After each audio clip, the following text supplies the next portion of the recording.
Proverbs Chapter 1. Purpose and Theme. The Proverbs of Solomon, son of David, king of Israel, for gaining wisdom and instruction, for understanding words of insight, for receiving instruction in prudent behavior, doing what is right and just and fair, for giving prudence to those who are simple, knowledge and discretion to the young. Let the wise listen and add to their learning, and let the discerning get guidance, for understanding proverbs and parables, the saying and riddles of the wise. The fear of the Lord is the beginning of knowledge, but fools despise wisdom and instruction. Warning against the invitation of sinful man. Listen, my son, to your father's instruction, and do not forsake your mother's teaching. They are a garland to grace your head, and a chain to adorn your neck. My son, if sinful men entice you, do not give in to them. If they say, "Come along with us," let's lie in wait for an innocent blood. Let's ambush some harmless soul. Let's swallow them alive, like the grave and bull, like those who go down to the pit. We will get all sorts of valuable things and fill our houses with plunder. Cast lots with us. We will all share the loot. My son, do not go along with them. Do not set foot on their paths, for their feet rush into evil. They are swift to shed blood. How useless to spread a net where every bird can see it. These men lie in wait for their own blood. They ambush only themselves. Such are the paths of all who go after ill-gotten gain. It takes away the life of those who get it. Wisdom rebuke. Out in the open, wisdom calls aloud. She raises her voices in the public square. On top of the wall, she cries out. At the city gate, she makes her speech. How long will you our simple love your simple ways? How long will mockers delight in mockery, and fools hate knowledge? Repent at my rebuke, then I will pour out my thoughts to you. I will make known to you my teachings. But since you refuse to listen when I call, and no one pays attention when I stretch out my hand, since you disregarded all my advice, and do not accept my rebuke, I, in turn, will laugh when disaster strikes you. I will mock when calamity overtakes you. When calamity overtakes you like a storm, when disaster sweeps over you like a whirlwind, and when distress and trouble overwhelm you. Then they will call to me, but I will not answer. They will look for me, but will not find me. Since they hated knowledge and did not choose to fear the Lord, since they would not accept my advice and spurned my rebuke, they will eat the fruit of their ways and be filled with the fruit of their schemes. For the waywardness of the simple will kill them, and the complacency of fools will destroy them. But whoever listens to me will live in safety and be at ease without fear of harm. Proverbs Chapter 2, verse 1. Moral benefits of wisdom. My son, if you accept my words and store up my commands within you, turning your ear to wisdom and applying your heart to understanding. Indeed, if you call out for insight and cry aloud for understanding, and if you look for it as for silver and search for it as for hidden treasure, then you will understand the fear of the Lord and find the knowledge of God. For the Lord gives wisdom, from his mouth come knowledge and understanding. He holds success in store for the upright. He is a shield to those who walk is blameless. For he guards the course of the just and protects the way of his faithful ones. Then you will understand what is right and just, and fair, every good path. For wisdom will enter your heart, and knowledge will be pleasant to your soul. Discretion will protect you, and understanding will guard you. Wisdom will save you from the ways of wickedness. The men whose words are perverse, who have left the straight paths to walk in dark ways, who delight in doing wrong and rejoice in the perverseness of evil, whose paths are crooked and who are devious in their ways.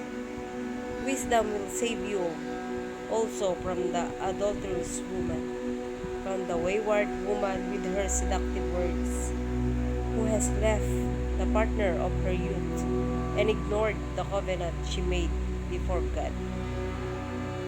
Surely her house leads down to death, and her paths to the spirit of the dead. None who go to her return or attain the paths of life.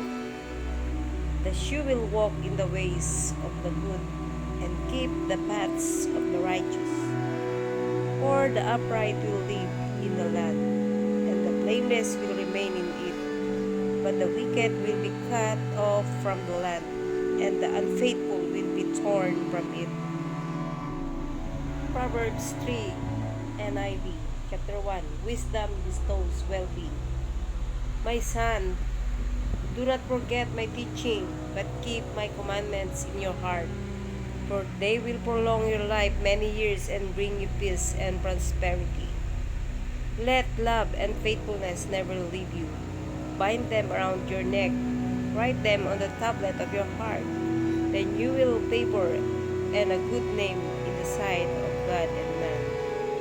Trust in the Lord with all your heart, and lean not on your own understanding. In all your ways submit to Him, and He will make your path straight. Do not be wise in your own eyes. Fear the Lord and shun evil. This will bring health to your body and nourishing to your bones. Honor the Lord with all your wealth, with the first fruits of all your crops. Then your barns will be filled to overflowing, and your vats will brim over with new wine. My son, do not despise the Lord's discipline, and do not resent His rebuke, because the Lord disciplines those He loves. As a father, the son He delights in. Blessed are those who find wisdom, those who gain understanding, for he is more profitable than silver, and yields better returns than gold. She is more precious than rubies. Nothing you desire can compare with her. Long life is in her right hand, and her left hand are riches and honor. Her ways are pleasant ways, and all her paths are peace. She is a tree of life to those who take hold of her. Those who hold her fast will be blessed. By wisdom, the Lord laid the earth's foundations. By understanding, He set the heavens in place. By His knowledge, the watery depths were divided, and the clouds let drop the dew. My son, do not let wisdom and understanding out of your sight. Preserve sound judgment and discretion. They will be life for you, an ornament to grace your neck. Then you will go on your way in safety, and your foot will not stumble. When you lie down, you will not be afraid. When you lie down, your sleep will be sweet. Have no fear of sudden disaster or of the ruin that overtakes the wicked. For the Lord will be at your side, and will keep your foot from being snared. Do not withhold good from those to whom it is due. When it is in your power to act, do not say to your neighbor, "Come back tomorrow and I'll give it to you." When you already have it with you, do not plot harm against your neighbor who lives trustfully near you. Do not accuse anyone for no reason when they have done you no harm. Do not envy the violent or choose any of their ways. For the Lord detests the perverse, but takes the upright into his confidence. The Lord's curse is on the house of the wicked, but he blesses the home of the righteous. He mocks proud mockers, but shows favor to the humble and oppressed. The wise inherit honor, but fools get only shame. Proverbs Chapter 4 NIV. Get wisdom at any cost. Listen, my sons, to a father's instruction. Pay attention and gain understanding. I give you sound learning, so do not forsake my teaching. For I too was a son to my father, still tender and cherished by my mother. Then he taught me, and he said to me, take hold my words with all your heart. Keep my commands, and you will live. Get wisdom. Get understanding. Do not forget my words or turn away from them. Do not forsake wisdom, and she will protect you. Love her, and she will watch you over. The beginning of wisdom is this. Get wisdom, though it costs all you have. Get understanding. Cherish her, and she will exalt you. Embrace her, and she will honor you. She will give you a garland to grace your head, and present you with a glorious crown. Listen, my son, accept what I say, and the years of your life will be many. I instruct you in the way of wisdom, and lead you along straight paths. When you walk, your step will not be hampered. When you run, you will not stumble. Hold on to instruction. Do not let it go. Guard it well, for it is your life. Do not set foot on the path of the wicked, or walk in the way of evildoers. Avoid it. Do not travel on it. Turn from it and go on your way. For they cannot rest until they do evil. They are robbed of sleep till they make someone stumble. They eat the bread of wickedness and drink the wine of violence.